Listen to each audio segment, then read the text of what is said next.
आणि 19 नोव्हेंबरला सुट्टी आहे. हो ना, आणि मॅडमांनी स्कॉलरशिपचा अभ्यास पण भरपूर दिलाय. हा ना, आणि मॅडमांनी मतदानाविषयी घोषवाक्य सुद्धा लिहायला दिले. अगं पण आम्ही तर मामाकडे फिरायला जाणार आहोत.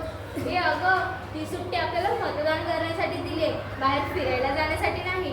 माझे बाबा तर सकाळी रिक्षावर जाण्याच्या आधी मतदान करून जातात.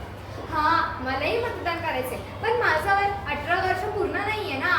हो, म्हणून काय झालं? आपण मतदान करू शकत नाही, पण आपल्या घरचे तर करू शकतात. हा, हे बरोबर आहे. मतदान करणं आवश्यक आहे.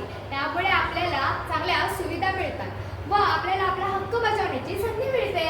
जर आपण चांगला उमेदवार निवडून दिला तर आपल्या गरजा सुविधा पूर्ण करू शकतो.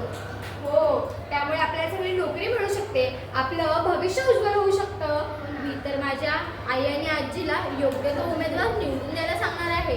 मीही माझ्या मम्मीला घरी गेल्यानंतर सांगेल. आधी पप्पांना सांगेल फिरायचा कार्यक्रम रद्द करायला, आणि मामाला लगेच फोन करून सांगेल, मामा आपण फिरायला नंतर जाऊ, आधी मतदान करा. बरोबर आहे. मी पण गावातल्या सर्व मोठ्या व्यक्तींना मतदान करायला सांगेल. हा. हे मला काहीतरी सुचतंय. काय? मतदान राजा जागा हो, लोकशाहीचा धागा हो. एक गोष्ट